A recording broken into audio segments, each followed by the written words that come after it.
안녕하세요, 여러분. 그냥 틀어놓는 라디오에 오신 것을 환영합니다. 저는 그틀라의 진행자 틀라지기입니다. 구독과 좋아요는 저에게 큰 힘이 됩니다. 여러분, 눈을 감으면 세상은 사라질까요? 오히려 눈을 감는 순간 비로소 숨겨져 있던 진실이 보이기 시작합니다. 오늘 이야기의 주인공은 수십억 대의 자산가 수님 씨입니다. 그녀는 평생을 비단실과 바늘 끝에 매달려 살았습니다. 수만 번의 바느질 끝에 화려한 꽃을 피워냈지만 정작 자신의 눈은 그 바늘구멍 속에 묻혀버린 여자. 하지만 그녀가 빛을 잃고 암흑 속에 갇힌 그날, 20년 전 잃어버린 딸이 기적처럼 나타났습니다. 그런데 말입니다. 따뜻하게 손을 맞잡은 딸의 눈동자 속에 무엇이 보였을까요? 지극한 효심? 아니면 이글거리는 욕망? 수님 씨의 집안으로 스며든 낯선 발자국들, 그리고 매일 밤 문틈으로 들려오는 은밀한 속삭임. 사람들은 말합니다. 눈먼 노인네가 뭘 알겠어? 글쎄요. 과연 그럴까요? 사자는 사냥하기 직전 조용히 눈을 감는 법입니다. 평생 실 한 가닥의 떨림만으로 삶과 죽음을 수놓았던 그 손끝이 지금 누군가의 목소리에 섞인 추악한 거짓을 읽어내고 있다면 과연 이 집에서 진짜 사냥감은 누구일까요? 지금 시작합니다. 수님 씨의 불행은 20년 전 딸 은주가 태어난 지 얼마 되지 않았을 때 시작되었습니다. 남편 진석은 다정했지만 가난이라는 벽 앞에서 늘 무기력했지요. 어느 날 새벽 돈 많이 벌어서 우리 은주 금반지 끼워주겠다는 짧은 쪽지 한 장만 남긴 채 그는 안개 속으로 사라져 버렸습니다. 처음엔 사고가 났나 싶어 파출소를 제 집처럼 드나들었고 나중엔 배신감에 가슴을 쥐어뜯었습니다. 하지만 수님 씨에겐 무너질 권리조차 없었습니다. 품 안에 젖을 찾는 어린 은주가 있었으니까요. 수님 씨는 남편이 떠난 빈자리를 메우기 위해 동대문 뒷골목에서 밤낮 없이 바느질을 했습니다. 우리 은주가 아빠 없이 자란 자식이란 소리 듣지 않게 할 거야. 그 도끼가 수님 씨를 버티게 한 유일한 힘이었습니다. 그렇게 꼬박 6년을 오직 바늘과 씨름하며 살던 어느 날 여름밤이었습니다. 억수같이 비가 쏟아지던 날 수님 씨는 마감 기한이 임박한 비단 수의를 완성하기 위해 촛불 앞에 엎드려 있었습니다. 그러다가 너무 피곤한 나머지 바늘을 쥔 채 깜빡 잠이 들고 말았습니다. 눈을 번쩍 떴을 때 방 안엔 빗물 냄새와 찬바람만이 가득했습니다. 활짝 열린 문으로 거센 비가 천둥과 함께 쏟아졌고 아랫목에서 새근새근 자고 있어야 할 은주는 사라지고 없었습니다. 은주야, 은주야! 신발도 신지 않은 채 빗속으로 뛰쳐나갔지만 이미 세상은 은주를 삼켜버린 뒤였습니다. 남편에 이어 딸까지. 수님 씨의 세상은 그날로 멈췄고 그날 흘린 피눈물은 훗날 그녀의 시력을 앗아가는 원인이 되었습니다. 딸을 찾기 위해서는 돈이 필요했고 힘이 필요했습니다. 수님 씨는 자신의 망막이 하얗게 타들어가는지도 모르고 미친 듯이 바느질에 매달렸습니다. 실 한 가닥의 질감만으로 원단의 가치를 알아맞히는 경지에 이르렀고 결국 자신의 이름을 걸고 전국에 대리점을 둔 비단 회사의 회장이 되었습니다. 세월이 흐르고 고통도 무뎌졌습니다. 가끔은 은주도 어디선가 잘 살고 있겠지. 스스로를 위로하기도 했습니다. 하지만 성공의 끝에서 만난 것은 지독한 암흑이었습니다. 특발성 시신경 위축증. 눈앞에 수만 개의 바늘이 쏟아지는 듯한 극심한 통증 끝에 찾아온 건 칠흑 같은 암흑이었어요. 시력을 잃고 죽음이 성큼 다가왔다는 공포가 밀려오자 무뎌졌던 그리움이 다시 날카로운 발톱을 세우기 시작했습니다.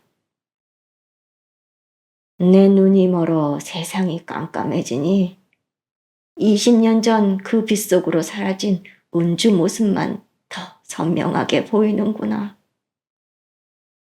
수님 씨는 유일한 의지처인 비서 경자의 손을 잡고 무너지듯 고백했습니다.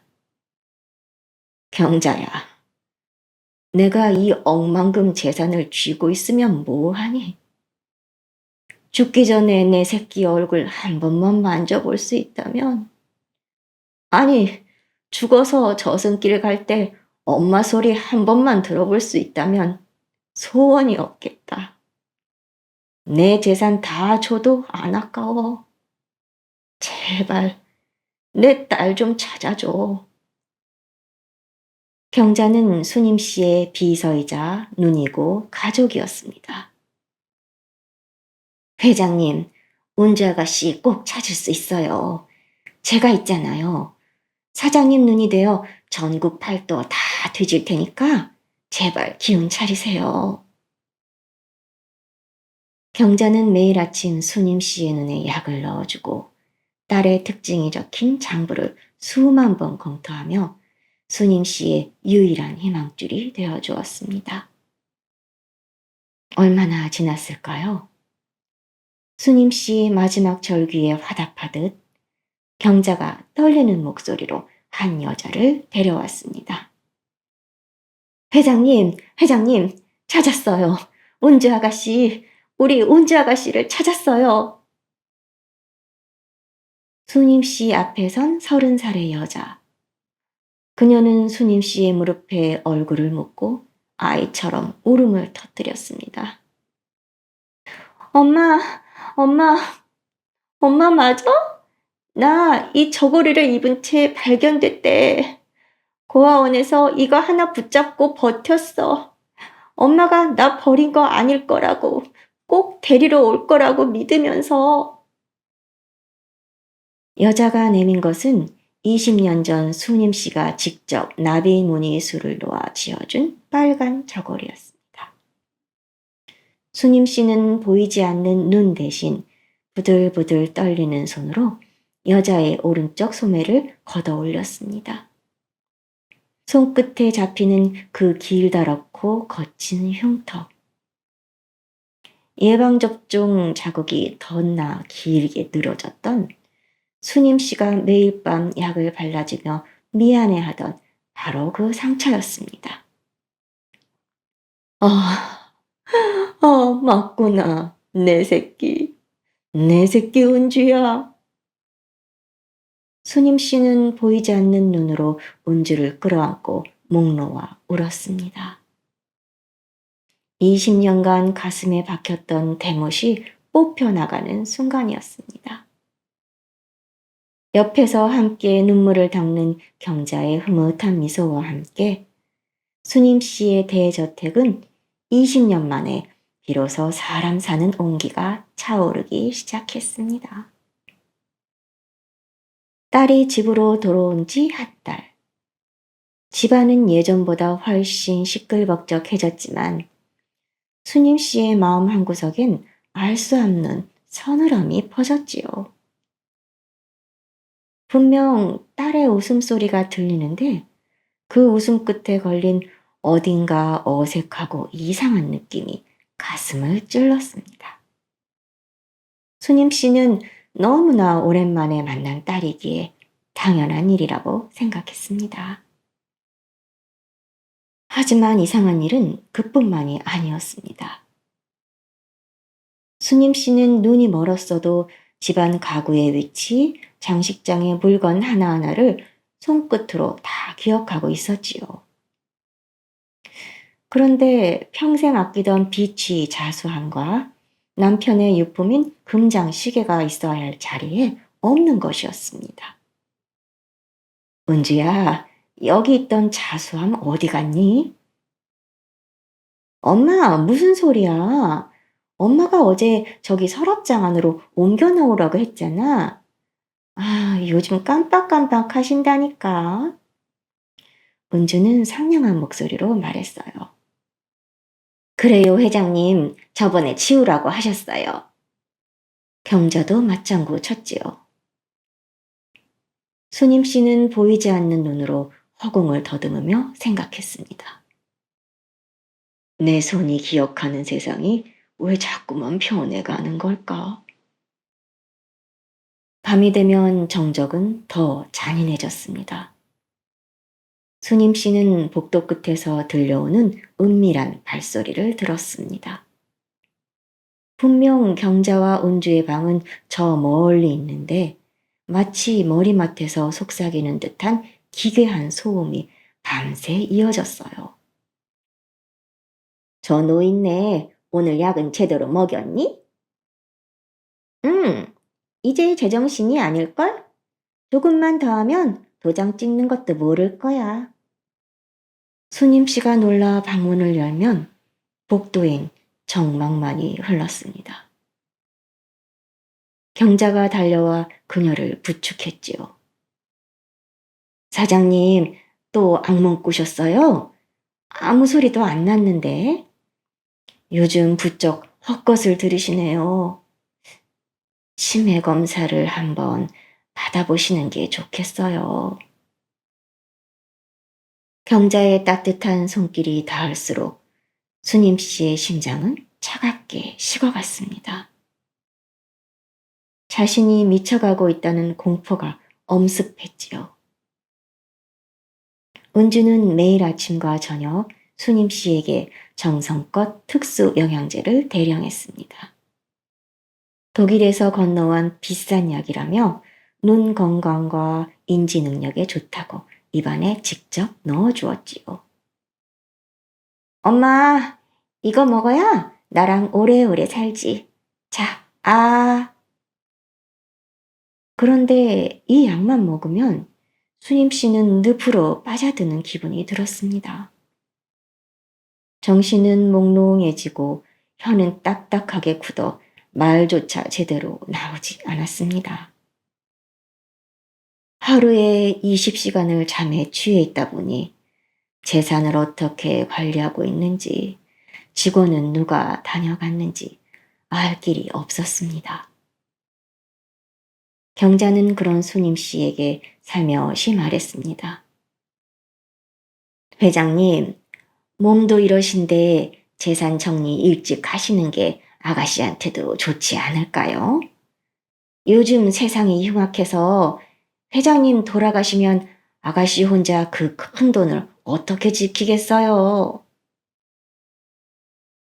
수님 씨는 몽롱한 정신으로 경자의 제안에 고개를 끄덕였습니다. 오랫동안 수님 씨의 재산과 회사 일을 관리해온 박 변호사가 집을 방문했습니다. 박 변호사는 평소 철의 여인이라 불리던 수님 씨의 모습을 보고 경악했어요. 초점 없는 눈, 자꾸만 헛소리를 하며 침을 흘리는 모습. 결정적으로 박 변호사는 수님 씨가 자신의 소매를 붙잡고 도와줘요. 잠이 계속 와. 라고 짧게 중얼거린 순간을 놓치지 않았습니다.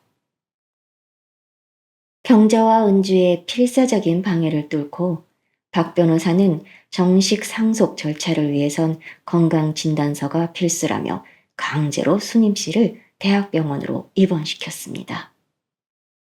경자는 불안감에 손톱을 깨물며 뒤를 따랐지요. 정밀 검사가 끝나고 진료실로 불려 들어간 수님 씨와 박 변호사. 의사가 검사 결과지를 탁자에 내려놓으며 물었습니다. 회장님, 지금 드시고 있는 영양제의 성분은 알고 계셨어요? 혈액에서 치사량에 가까운 강력 수면제와 신경 안정제 성분이 검출되었어요. 대체 누가 이런 약을 회장님께 드렸나요? 수님 씨의 텅 빈 눈동자가 흔들렸습니다. 진료실 밖에서는 경자와 운주의 불안한 눈동자가 흔들렸고요. 그런데 대학병원에서 뜻밖의 희망을 만났습니다. 망막신경 재생술이라는 최첨단 수술 기회를 제안받은 것이었지요. 수님 씨는 경자와 운주 몰래 박 변호사와 수술 예약을 했습니다. 무사히 수술이 끝나고 회복실에서 수님 씨가 처음 본 것은 천정의 하얀 불빛이 아니었습니다. 자신을 지극정성으로 돌봐주던 정간호사의 따뜻한 미소였지요. 어르신, 제 손가락 보이세요? 고생 많으셨어요. 이제 곧 빛을 찾으실 거예요. 정간호사는 아무도 없는 그 외로운 병실에서 수님 씨의 손을 꼭 잡아준 유일한 사람이었습니다. 수님 씨는 그 따뜻한 손길을 기억하며 생각했습니다. 아직은 안 보이는 척 해야 한다. 내 곁에 사람들이 진짜인지 가짜인지 내가 직접 확인하기 전까지는. 집으로 돌아온 수님 씨는 여전히 지팡이를 짚고 벽을 더듬으며 눈먼 연기를 시작했습니다. 그리고 그날 오후 수님 씨는 평생 잊지 못할 광경을 목격했어요. 경자가 안방 보석함을 활짝 열어젖히고 수님 씨가 아끼는 다이아몬드 목걸이를 자신의 목에 걸어보며 거울 앞에서 춤을 추는 모습을요. 이거 하나면 강남 아파트 전세는 뽑겠네. 전화 있네. 어차피 보지도 못하는데. 큐빅으로 바꿔치기해도 모르겠지? 그 옆에서 운주는 한술 더 떴습니다. 수님 씨가 남긴 죽그릇에 퇴! 하고 침을 뱉더니 조롱하듯 읊조렸어요. 아우, 이 노인네 냄새. 언제 죽나 몰라. 요양원 계약서 이번 주에 그냥 사인하게 만들자. 약 기운에 정신이 없을 때 확 밀어붙여야지. 수님 씨는 초점 없는 눈으로 허공을 응시했지만 시선 끝에 걸린 두 여자의 추악한 얼굴은 날카로운 칼날이 되어 가슴에 박혔습니다. 그 사이 박 변호사는 조용히 수님 씨의 집안 살림을 전수조사했습니다. 결과는 참혹했습니다. 금고안의 골드바는 물론 수님 씨가 평생 모은 명품 비단 원단과 보석들이 이미 흔적도 없이 사라진 상태였지요. 박 변호사가 추적 끝에 찾아낸 곳은 뜻밖에도 중고 거래 플랫폼이었습니다.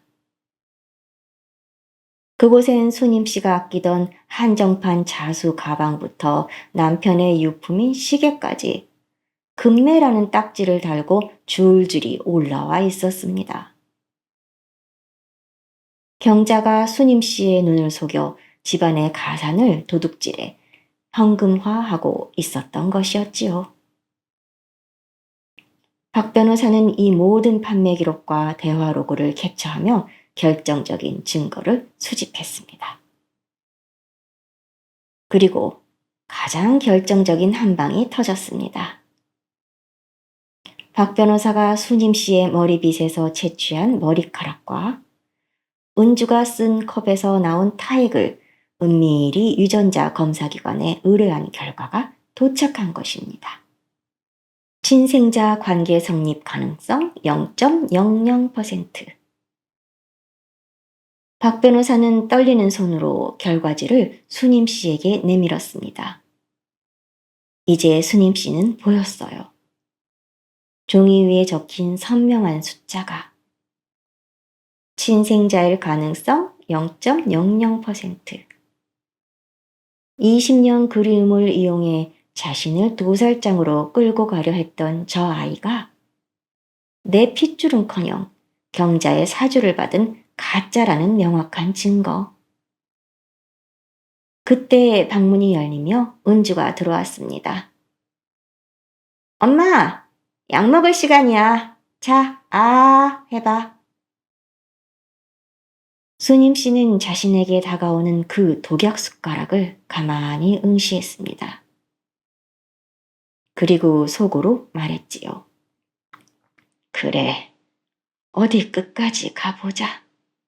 너희가 판 무덤에 누가 먼저 묻히게 될지. 인연이란 참 묘합니다. 시력을 회복한 것을 숨긴 채 추적 검사를 받기 위해 병원을 다시 찾은 수님 씨. 평소처럼 지팡이를 짚고 위태롭게 앉아있는 그녀에게 그동안 유독 친절했던 정간호사가 다가왔습니다.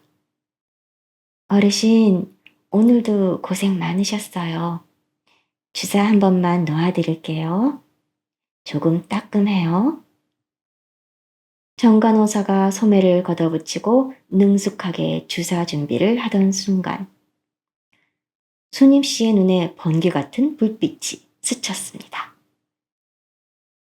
정간호사의 오른쪽 팔뚝 하얀 속살 위로 선명하게 남은 길다랗고 우툴두툴한 흉터. 20년 전 예방접종 자국이 덧나 매일 밤 수님 씨가 약을 발라주며 울었던 바로 그 상처였습니다. 수님 씨는 떨리는 목소리로 말했지요. 간호사 선생 어머니는 참 좋겠어요. 이런 예쁜 딸을 두고. 그러면 좋겠어요. 제가 사실은 고아원에서 자라서요. 수님 씨는 손이 떨려오기 시작했습니다. 저 멀리 있는 박 변호사를 급히 부르는 수님 씨. 수님 씨는 박 변호사에게 정 간호사의 유전자 감식을 부탁했어요. 며칠 뒤 도착한 결과지는 명확했습니다. 친생자 일치율 99.9%. 정 간호사의 이름은 정현아. 그녀는 고아원에서 자라 간호사가 된 수님 씨의 진짜 딸이었습니다. 수님 씨는 화장실에 들어가 입을 틀어막고 피눈물을 쏟아냈습니다. 내 새끼가 이렇게 가까이 있었는데 저 가짜들 뒤치다꺼리나 하며 살고 있었다니. 어쩌면 이렇게 만나려고 내 눈이 멀었나 보다. 박 변호사는 멈추지 않고 경자와 은주의 뒷조사를 계속했습니다. 결과는 가히 충격적이었습니다. 둘은 생판 남남이 아니었습니다. 유전자가 일치하는 친모녀지간이었어요. 애초에 경자는 수님 씨의 곁에서 10년간 비서로 일하며 수님 씨의 모든 약점을 파악하고 있었습니다. 경자는 일찌감치 자신의 딸 이름을 은주로 개명하고 가짜 흉터까지 만들며 치밀하게 사기극을 기획한 것이었어요. 수님 씨가 잠든 척하고 있던 어느 날 밤, 경자 모녀는 거실에서 최후의 모의를 했습니다. 엄마, 약기운 때문에 이 노인네 정신이 오락가락할 때 당장 공증 변호사 불러요. 인감 도장 찍게 하고 바로 산속 요양원에 처박아 버리자. 그래, 서류 준비는 다 됐어. 요양원 원장한테는 이미 입막음 비용 넉넉히 줬으니까 한번 들어가면 죽어서나 나올 거야.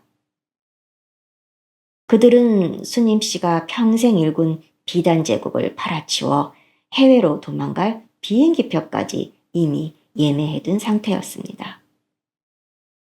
모든 계획을 어둠 속에서 지켜보던 수님 씨의 눈이 번뜩였습니다. 그때 은주가 갑자기 수님 씨의 방문을 벌컥 열었습니다.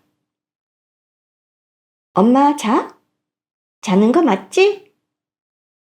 수님 씨는 미동도 하지 않고 고른 숨소리를 내뱉었습니다. 은주가 나간 뒤 수님 씨는 박 변호사에게 문자를 보냈어요. 사냥 준비 끝났어요. 내일 축제를 시작하지요. 상속식이 열리는 대저택. 경자와 은주는 새벽부터 분주했습니다. 수님 씨의 금고에서 몰래 빼돌린 다이아몬드 목걸이와 명품 드레스로 온몸을 감싼 모녀. 거울 속 자신들의 모습에 취해 낄낄거렸지요. 엄마, 이제 진짜 우리 세상이야. 저 노인네 오늘 도장 찍으면 바로 요양원으로 던져버리는 거지? 그럼 원장한테 돈 찔러줬으니까 죽을 때까지 못 나와. 이제 이 집이랑 돈은 다 우리 거야. 그 시각 수님 씨는 안방에서 가만히 눈을 감고 있었습니다. 아니, 사실은 보고 있었습니다. 방 안으로 스며드는 아침 햇살, 그리고 거실에서 들려오는 저 비열한 욕망까지. 수님 씨는 조용히 박 변호사에게 문자를 보냈습니다.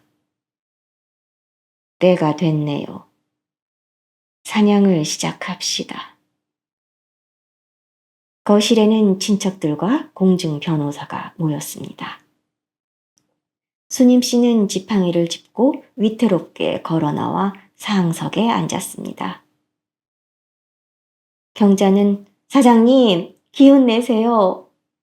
라며 가식적인 눈물을 훔치고, 은주는 엄마, 내가 잘할게. 라며 수님 씨의 손을 꼭 잡았습니다. 박 변호사가 서류를 낭독했습니다. 본인 이수님의 전 재산을 외동딸 김은주에게 전액 상속한다. 경자의 입꼬리가 귀에 걸릴 듯 올라갔습니다. 수님 씨가 인감 도장을 찍기 위해 손을 뻗자 경자가 인주를 들고 달려왔습니다. 그때 수님 씨가 말했어요. 잠깐, 도장을 찍기 전에 내 새끼 얼굴 한 번만 다시 만져보자. 20년 만에 찾은 내 딸, 그 고운 얼굴을 이 손끝에 다 새겨야 내가 눈을 감아도 여한이 없을 것 같구나. 수님 씨의 떨리는 손이 은주의 뺨을 타고 내려가 목덜미에 멈추었습니다. 그리고 그 순간 수님 씨는 쓰고 있던 짙은 선글라스를 바닥으로 던져버렸어요. 선글라스가 떨어지는 소리와 함께 칠흑 같은 어둠 속에 있어야 할 수님 씨의 두 눈이 은주의 눈동자를 정면으로 꿰뚫었습니다. 은주는 비명을 지르며 뒤로 넘어졌어요. 왜? 내가 계속 장님으로 살 줄 알았니? 내 딸 얼굴인 줄 알고 만졌는데 웬 뱀 껍질 같은 게 만져지는구나. 수님 씨는 지팡이를 집어던지고 자리에서 벌떡 일어났습니다. 경자와 은주는 공포에 질려 뒷걸음질 쳤지요. 회장님, 눈이 어떻게? 박 변호사님, 틀어요. 수님 씨의 말에 거실에 대형 스크린이 켜졌습니다.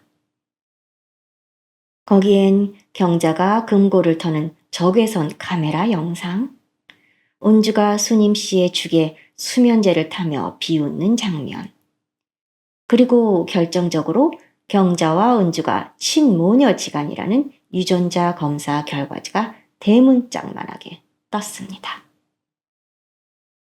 니년 딸을 내 딸로 속여 내 품에 밀어놓고 내 20년 그리움을 돈으로 환산해서 이 연극을 짰어? 수님 씨는 식탁 위에 샴페인병을 들어 경자의 머리 위로 쏟아버렸습니다. 이게 니년들의 피눈물이 될 거다. 네가 중고장터에 팔아치운 내 남편의 유품, 내 비단들, 그걸 찾아오는 비용, 네 몸뚱이로 다 갚아야 할 거야. 그때 대저택의 문이 열리며 경찰들과 함께 정간호사가 들어왔습니다. 정간호사는 영문도 모른 채 박 변호사의 연락을 받고 달려왔지요. 수님 씨는 정간호사에게 다가가 꼭 끌어안았습니다. 은주야, 아니 현아야, 고생 많았다 내 새끼. 그때 경자가 무릎을 꿇고 회장님 한 번만 살려주세요 라며 비굴하게 매달렸습니다. 수님 씨는 경자의 뺨을 가차없이 후려쳤지요. 살려달라고? 네가 내 목구멍에 수면제를 넣었을 때, 내 간절함을 이용해 날 속였을 때, 넌 이미 죽은 목숨이었어. 너희가 있을 곳은 하와이가 아니라 햇볕 한 줌 만드는 감옥이다. 가서 네 딸이랑 평생 서로 뜯어먹으며 살아라. 악마들이 끌려나간 집안은 정적에 휩싸였습니다. 수님 씨는 딸 현아를 끌어안으며 20년의 간절한 그리움을 전달했습니다. 한편 새로운 삶의 꿈이 산산조각난 경자 모녀. 그들이 도착한 곳은 화려한 대저택이 아닌 사방이 꽉 막힌 차가운 콘크리트 방이었습니다. 하지만 진짜 형벌은 쇠창살보다 더 지독한 서로에 대한 증오였습니다. 경자는 앙칼지게 소리쳤어요. 네가 그때 그 노인네 앞에서 잘만 살랑거렸어도 네 그 더러운 성질머리 때문에 다 망한 거야. 은지도 지지 않았지요. 누군 좋아서 한 줄 알아? 엄마가 시키는 대로 이름도 바꾸고 가짜 흉터까지 만들었는데 이제 와서 왜 다 내 탓이야? 엄마는 그 노인네 눈 고친 것도 몰랐으면서. 그들은 재판장에서도 싸우며 서로를 비난했습니다.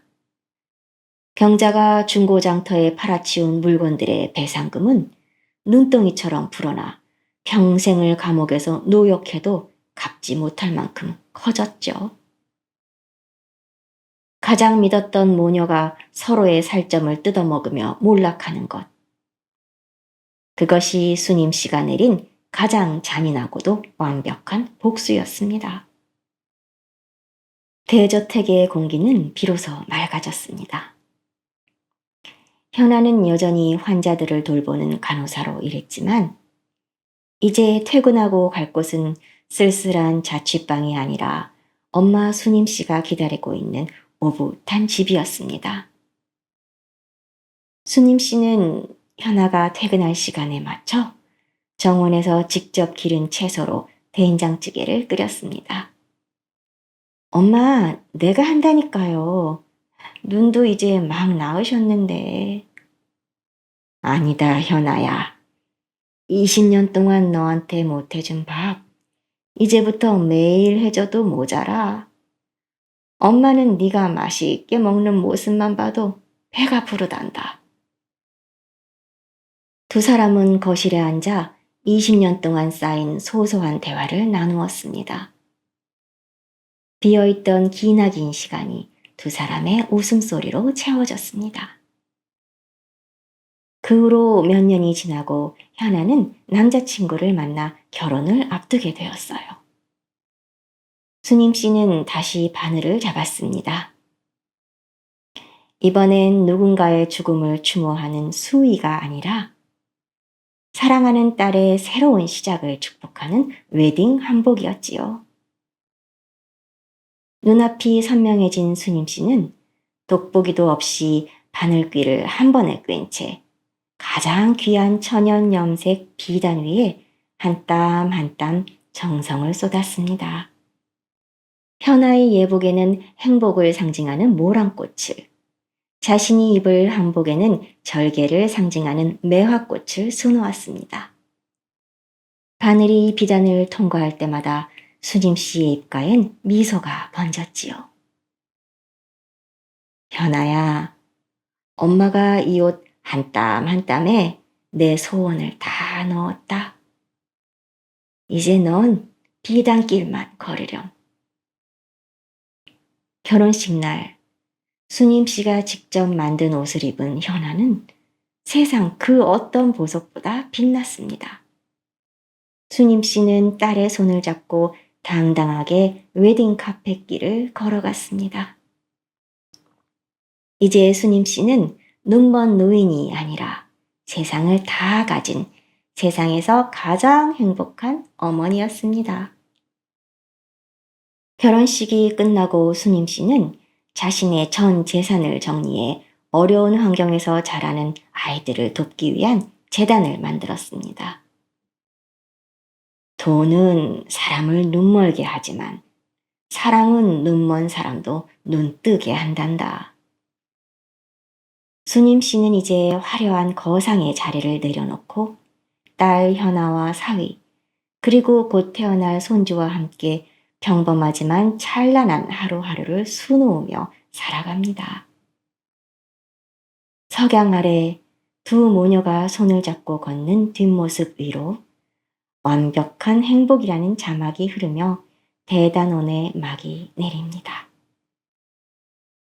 여러분, 기나긴 복수의 끝에 남은 것은 피비린내가 아니라 향기로운 사람 냄새였습니다. 가짜들은 탐욕의 감옥에 갇혀 서로를 파괴했지만 진짜들은 용서와 사랑으로 잃어버린 시간을 되찾았습니다.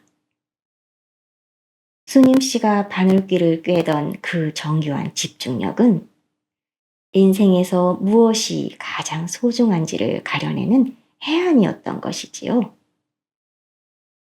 오늘 여러분의 마음속엔 어떤 무늬의 비단이 펼쳐져 있나요? 미움과 시기라는 거친 오를 뽑아내고 사랑과 진심이라는 고운 실로 여러분만의 아름다운 인생을 수놓으시길 바랍니다. 여러분의 고운 무늬 댓글에 그려주세요. 지금까지 틀라지기였습니다. 행복하고 고운 하루 되세요. 구독과 좋아요도 잊지 마시고요. 감사합니다.